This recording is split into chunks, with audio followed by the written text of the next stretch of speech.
Bueno, gente, muy buenas noches para quienes están en este día, en esta ocasión en vivo, y buenos días, buenas tardes o buenas noches para quienes vayan a ver esta conversación en diferido.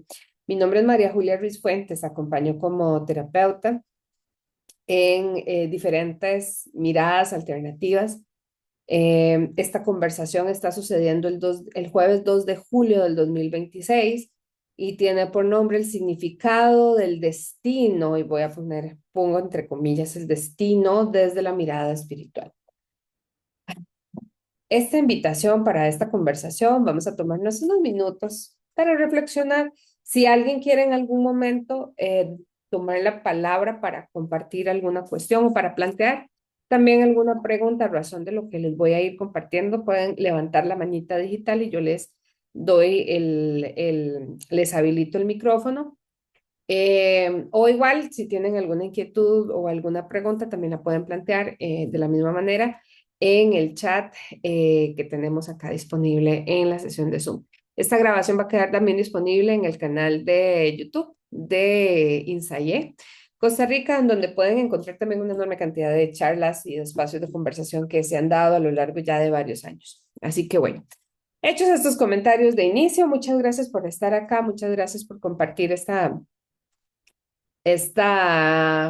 intención tal vez de conectar con una forma diferente de experiencia de la realidad. Entonces, lo primero que tal vez quiero aclarar en relación al título de este espacio es, vamos a ver, desde la mirada espiritual también es reconocer que nosotros, y el planteamiento central es, nosotros somos seres espirituales, somos energía y conciencia pura que estamos viviendo o eligiendo o hemos elegido vivir una experiencia de encarnación, es decir, de conexión con un cuerpo físico, en este caso.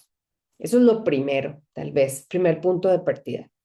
Nuestra esencia no se limita a esta experiencia de encarnación, viene de otras experiencias, viene de otros escenarios, no solo en este planeta. Esta es una experiencia muy particular. Por ahí algunos canalizadores han mencionado precisamente que cuando elegimos o sea, que los que encarnamos en la Tierra somos como la tapa del perol, o sea, que somos realmente bastante cargas por la densidad de este planeta, lo que nos significa. Y entender también que nuestro cuerpo físico es una expresión de este planeta también. Muy importante, ¿verdad? Si lo vemos es bien interesante y bien obvio de que el planeta nos sostiene, no solo en la literalidad de que nuestros pies son sostenidos por la superficie del planeta, sino que el planeta a través, por ejemplo, del agua, del aire y de aquello que crece en la tierra, nos sostiene biológicamente. O sea, esta expresión de que somos polvo y en polvo nos convertiremos o de que estamos hechos de la tierra es porque estamos hechos de la tierra esencialmente. Somos una forma de expresión de la tierra. Esto lo menciono para recordarnos de alguna manera, para traer a conciencia de alguna manera, de que esta es una experiencia más. No es ni la primera, y si elegimos no va a ser tampoco la última experiencia de encarnación. Es una vivencia que hemos elegido transitar. ¿Ok? Hasta ahí creo que todo va. No saco nada extraño. En realidad creo que estas conversaciones nunca sacan nada extraño y que creo que en muchas ocasiones en realidad ustedes resuenan ya con ciertos aspectos de este mensaje. Y eso también es lo que les atrae. De alguna forma todos estamos recordando. Esto que acabo de decir es a veces nos es tan obvio, así es, y tal vez nunca recordamos exactamente cuándo fue la primera vez que lo escuchamos, y tal vez esta sea la primera vez, o tal vez esta no es la primera vez que lo escuchan, y hace sentido. Entonces, ¿qué estamos haciendo aquí? ¿Cuál es nuestro propósito? Bueno, dependiendo a quién le pregunten, pueden tener diferentes respuestas. Esencialmente desde la lógica más mística, espiritual, os estamos en una encarnación haciendo este ejercicio de experimentación para reconocer que somos divinidad pura encarnada, que estamos en esta conexión con la divinidad, lo que sea que la divinidad signifique para cada quien, ¿verdad? Habrán personas, yo por ejemplo participé de la Iglesia Católica durante muchos años y la divinidad tenía una forma de expresión en mi vida, ¿verdad? Y tenía una cierta lógica también de experiencia, ¿verdad? Entonces yo participaba de grupos, iba a misa, participaba de rituales en ciertas fechas. Y esto acontece no solamente con la gente católica, sino con gente de otras religiones. Tienen exactamente esto, tienen espacios en donde se conoce la manera en que esa religión en concreto conecta con lo espiritual y con lo divino. Sin embargo, todas las religiones no son más que expresiones de conexión con la dimensión espiritual que somos. Ni siquiera la dimensión espiritual que tenemos, sino es que somos, porque somos, de nuevo, espíritu encarnado, que fue la primera idea que les planteaba. Entonces, en esta conexión con la espiritualidad, pues descubrimos cosas, empezamos de repente a rasgar un poco como este velo de ignorancia en relación a cómo a veces elegimos desconectarnos o supuestamente como de lo divino, cuando en realidad lo divino nos habita, es nuestra naturaleza. Y de nuevo, parte o esencia de somos conciencia divina que eligió encarnar.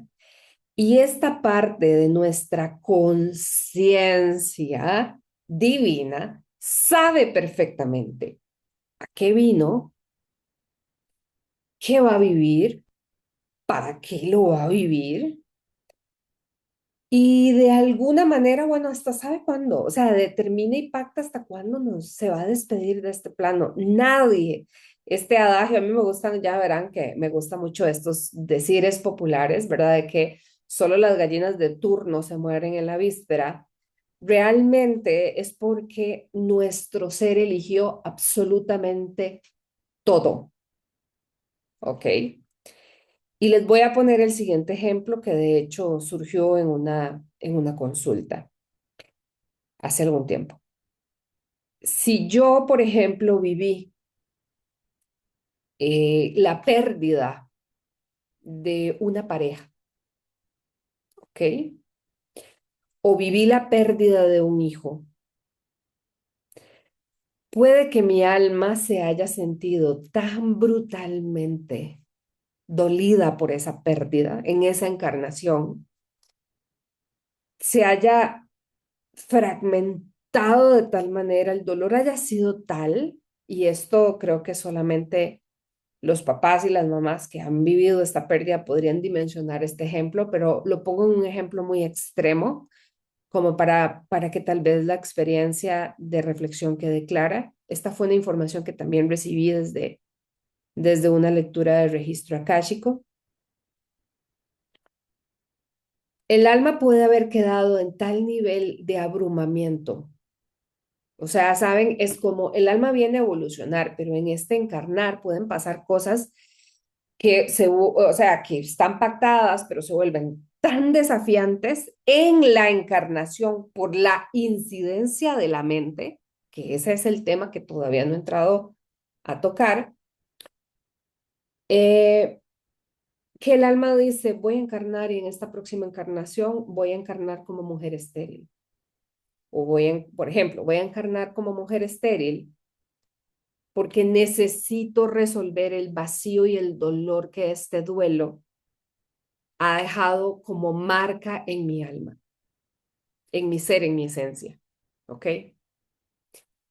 Entonces la mujer llega, ¿verdad?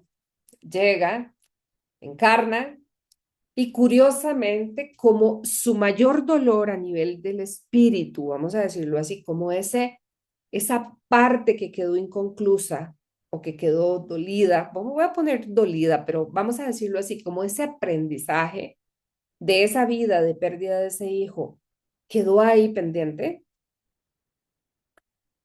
la persona siente un vacío en relación, pongamos de nuevo, seguimos con el mismo ejemplo, en relación a su maternidad,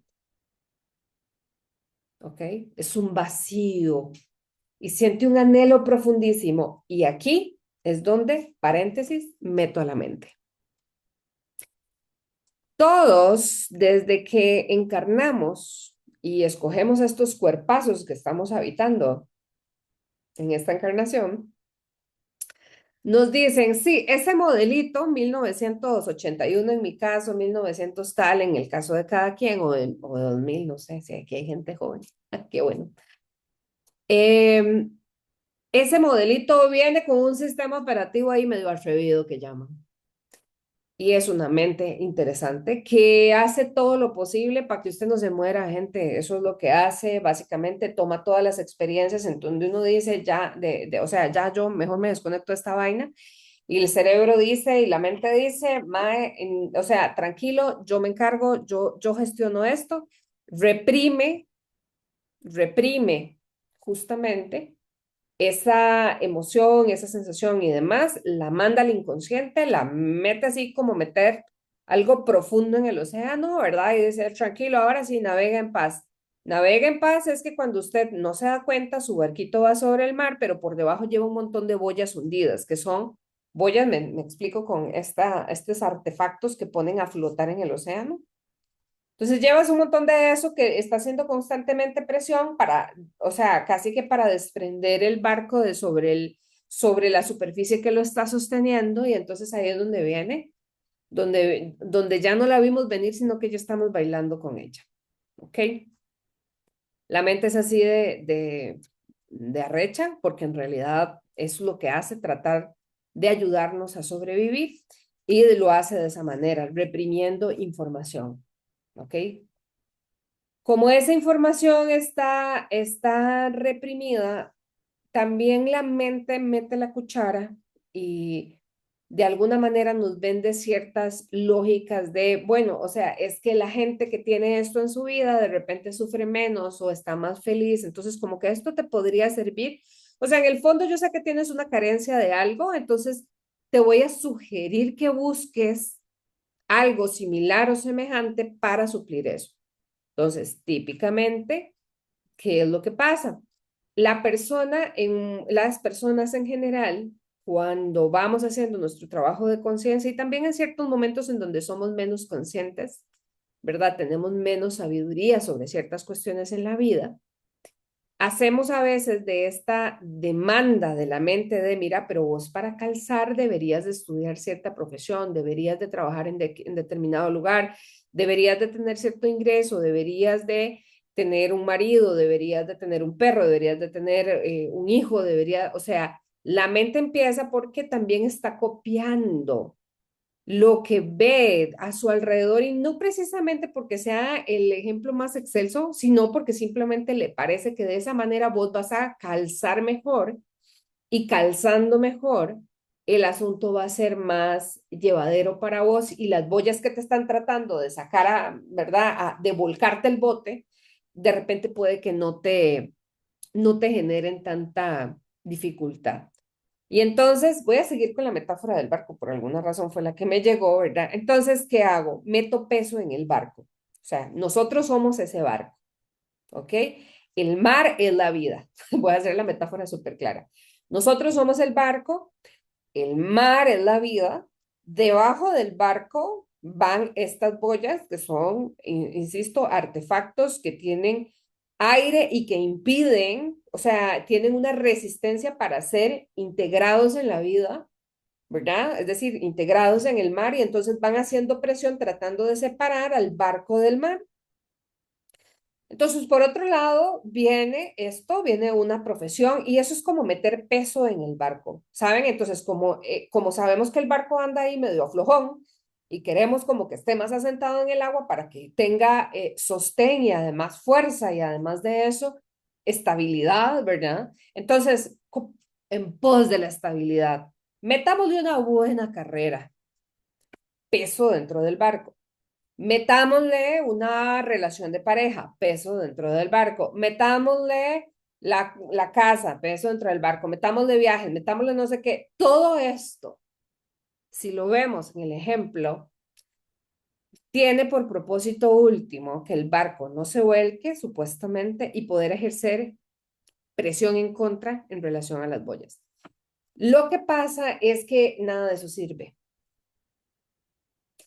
Nada de eso sirve. Y en muchas ocasiones, ¿saben? Esto es como,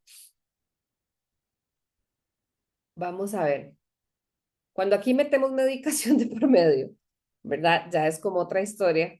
Pero bueno, lo único que hace es que al final de cuentas desestabiliza. Normalmente lo que hacemos en procesos de conciencia es empezar a sacar todo ese peso, a desfragmentar todo este peso en un sentido de integración, incluso ya no es como algo que es ajeno y que está haciendo fuerza, sino algo que se logra integrar a la arquitectura, vamos a decirlo así, del barco. Y las boyas llega a un punto en donde las empezamos a sacar y a mirar. ¿Qué pasa?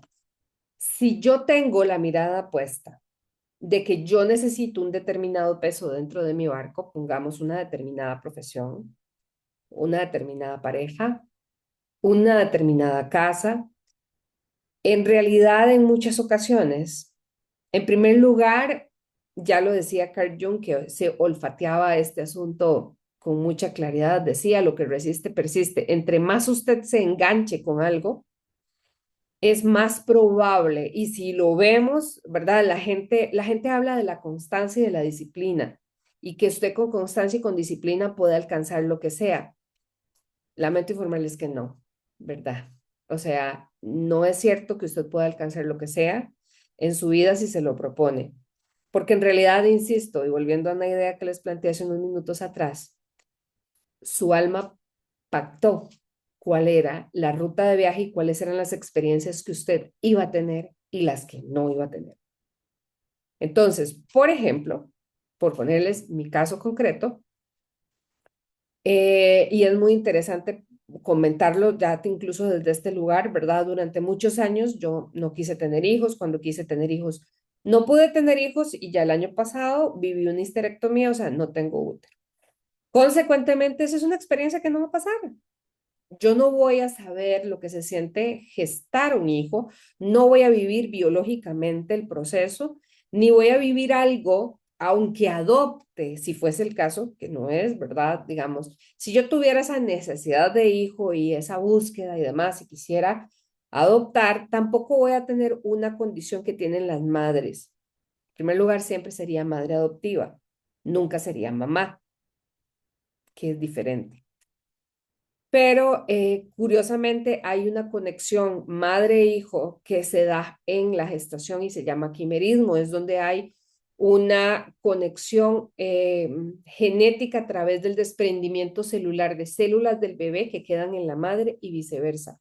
Esa condición genera una resonancia que hace que las madres puedan percibir al bebé en un nivel muy profundo a nivel biológico y bueno, ya les digo, ¿verdad? O sea, esto está documentado, pueden buscarlo, se llama quimerismo con Q, lo pueden buscar, muy interesante, pero entonces, nada de esto yo lo voy a vivir, o sea, por más que me esfuerce, me explico, o sea, por más que yo me esfuerce, si yo nací con una discapacidad determinada, como que no tengo una mano, la mano no me va a crecer.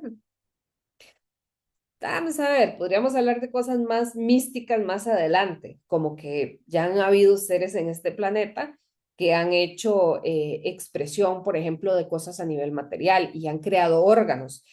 Hay una historia muy interesante de una curandera en México que precisamente se llamaba Pachita y que Jacobo Greenberg, un investigador y un científico mexicano, fue a desenmascararla y desmantelar el asunto porque la señora creaba órganos o sea, en operaciones ahí en medio de la selva en México. Pero bueno, no vamos a entrar en ese caso porque esa señora fue muy particular. De momento, los demás no hacemos eso, no creamos cosas de ese tipo, así como hoy no tengo una pierna, mañana sí, o verdad. De momento, insisto, no quiere decir que esto no pueda llegar a suceder en algún momento. Claro, cuando la humanidad está en otro momento evolutivo, pero no es este. Entonces, el tema del destino tiene que ver con el reconocimiento y para quienes han visto cine y les ha gustado, de repente alguna de estas películas, entre ellas la película La Matrix, que de hecho va a cumplir 30 años de haber sido el próximo año, en el 2027, cumple 30 años de haberse presentado, ¿verdad? De haberse lanzado. Y es una película súper interesante.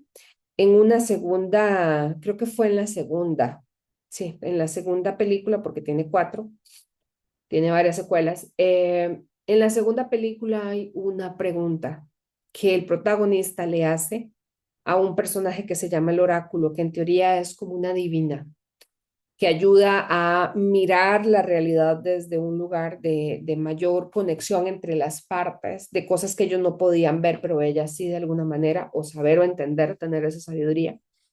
Y entonces le preguntan, algo está en la conversación, ella le ofrece un confite, ella le ofrece un confite.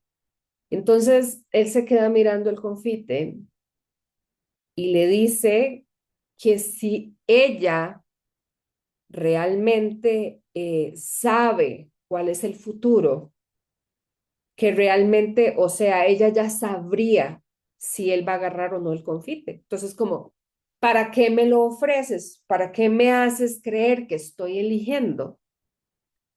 Cuando en realidad tú ya sabes si yo voy a elegir o no. Y ella se queda y le dice que si realmente en ese punto todavía él no se ha dado cuenta. Y él le pregunta que darse cuenta de qué y le dice que no viniste a tomar la decisión. Tú no estás aquí para decidir si vas a comerte o no el confite, sino para entender el por qué lo decidiste. Es icónica, si quieren, y si quienes no la hayan visto, yo es que curiosamente en esa época eh, ya veía cine y me gustaba mucho y esta película es de mis favoritas, tiene un mensaje muy intenso, muy profundo, a mi parecer. Podemos disentir en ese sentido. Y creo que es muy clave para entender esto.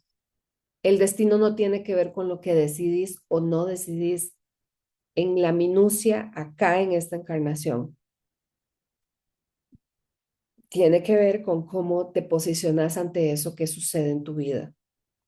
Si lo miras con la facilidad, con la apertura, incluso hasta con la gratitud de que aún sin entenderlo y de que aún sin cumplir tu expectativa de algo en particular, eso que está sucediendo es parte de una organización mayor, de un algo organizado más grande que tu criterio, tu pensamiento, tu lógica, tu estructura, tu sueño, tu anhelo. Es eso, tu lógica, tu estructura, tu sueño, tu anhelo, es muy pequeño y no atiende las leyes. Normalmente nosotros no planificamos a partir de lo que en teoría en la alineación con el universo y con todo lo que tiene para mostrarnos. Usualmente hacemos planes chiquitos o que atienden a unos pocos. Cuando hablamos del destino es ese algo mayor. Y ese algo mayor también es muy interesante porque en mi caso particularmente trabajo, para quienes no sepan, trabajo con constelaciones familiares y es muy interesante porque en constelaciones vemos mucho este eco de repetición de los patrones ancestrales. Entonces, que si hay alcoholismo, que si hay infidelidad, que si hay mujeres con maternidades solas, ¿verdad? Mujeres que, embarazos adolescentes, quiebras, ruinas, o sea, todas esas historias, por supuesto, esterilidad, soltería, viudez temprana, o sea, todas esas historias en muchas ocasiones son parte, en muchas ocasiones no siempre, alguna de todas estas historias o varias de ellas son parte de el tema del linaje de lo que 5, 6, 7 o más generaciones atrás han venido repitiendo como patrón. Y vos llegás y vos, para empezar, creer a estas alturas que encarnamos de casualidad, no sirve ya. Esa idea está, vamos a hacerle una actualización. Ya no nos sirve. Ahora sabemos con total claridad que los padres los elegimos nosotros, que el sistema familiar los elegimos nosotros. Y elegimos esas dos cosas porque son perfectas para el plan evolutivo del alma.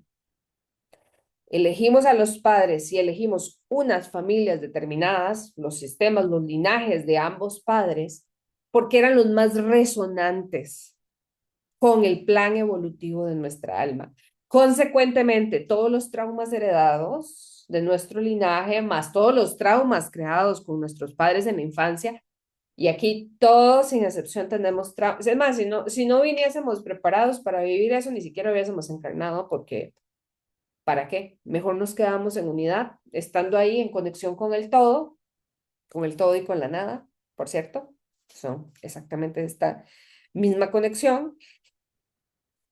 ¿Y para qué tener cuerpo? Si ya de por sí podemos estar en todos los lugares, podemos estar conectados en absolutamente todos, entonces desde el momento en que encarnamos, por más que le intentemos meter negación al asunto, ya está resuelto. Ya está resuelto de que esa información va a caer en nosotros y esa información de trauma, de lo vivido con papá y con mamá va a estar por ahí. Todo es parte del proceso evolutivo del alma. Todo, ¿ok? Y así estas dinámicas de polaridad, porque de hecho, justamente desde la mirada de constelaciones es salirnos de la polaridad. Toda polaridad lo que implica, y por polaridad entendemos, por ejemplo, el asumir esta dualidad de bueno, malo, correcto, incorrecto, víctima, perpetrador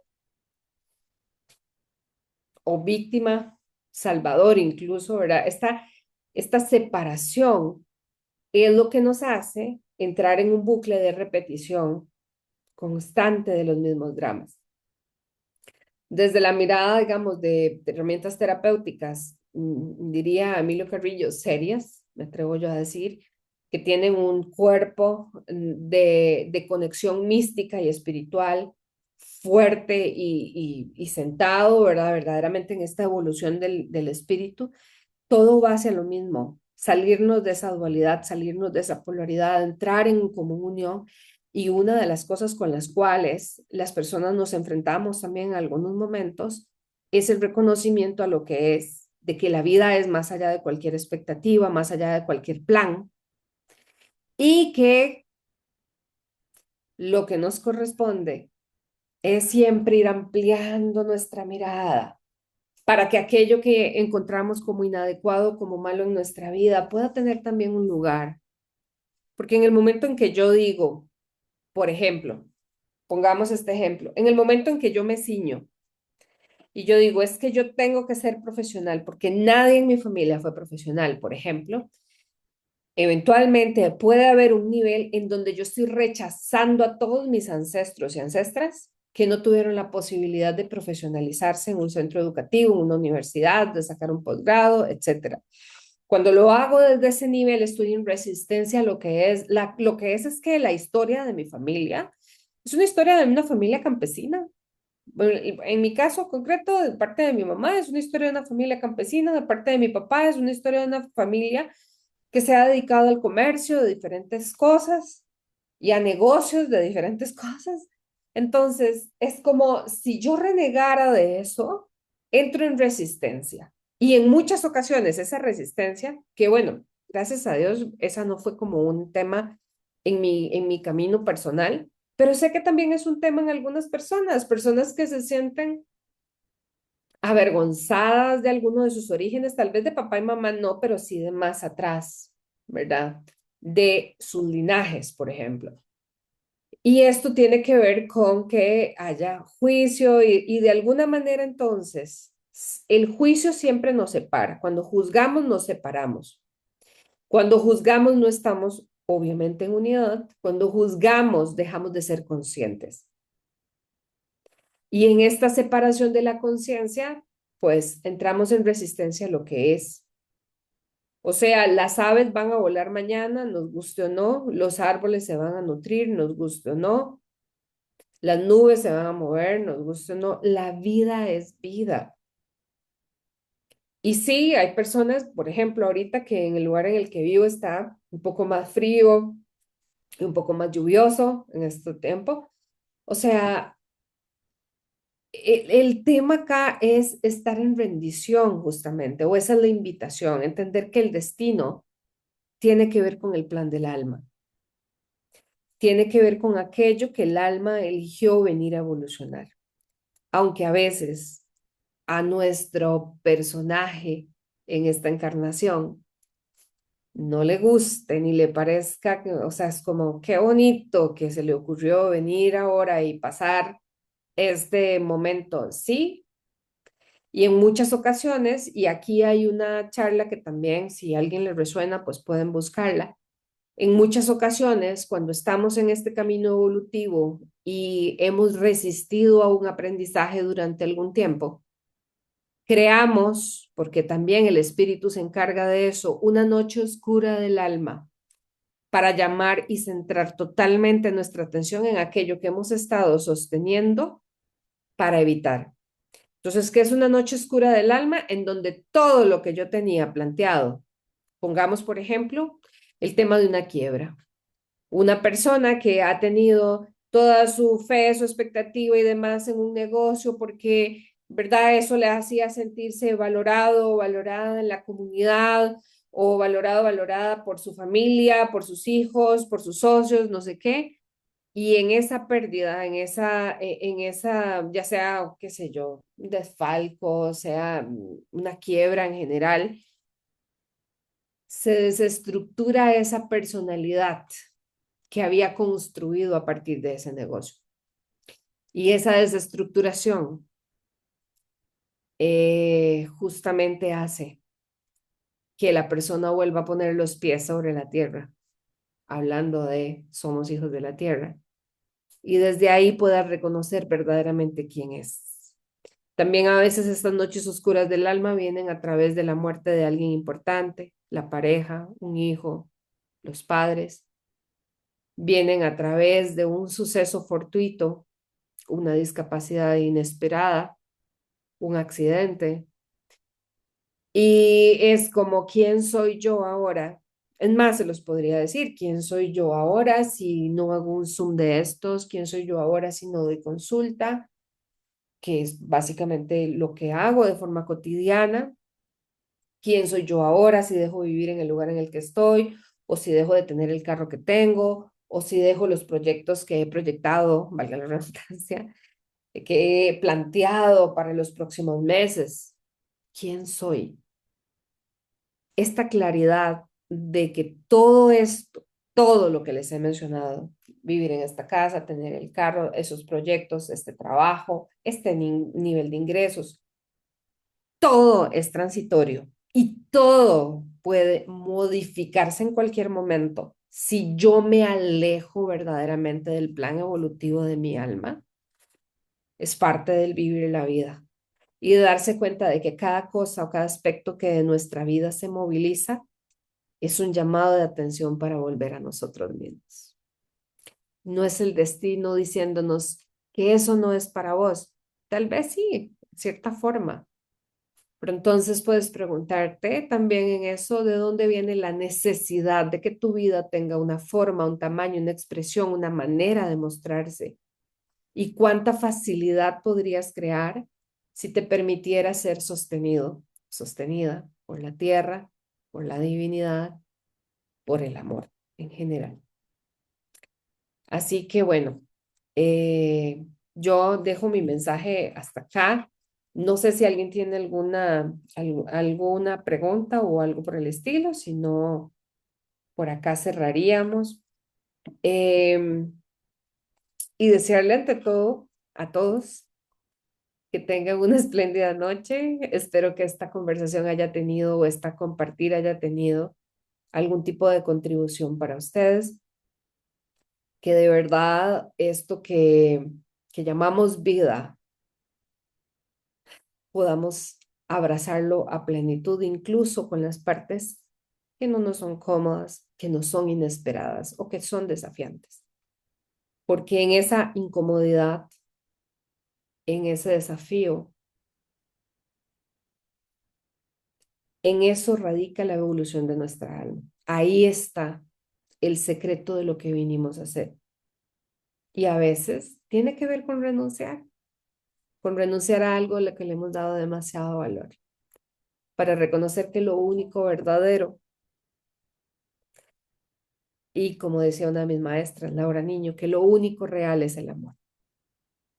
Así que De verdad, muy, pero muy agradecida con la presencia y el sostén, porque ustedes, aunque no hayan intervenido, aquí Roxana dejó un mensajito, ya lo leo, la presencia de ustedes, la conexión de ustedes a este espacio es sostén energético para yo compartir lo que comparto y también para que luego esta información llegue a otras personas. Un gusto, Roxana, para servirte. Que tengan una feliz noche, buen descanso, un gran abrazo y estamos conversando con todo gusto.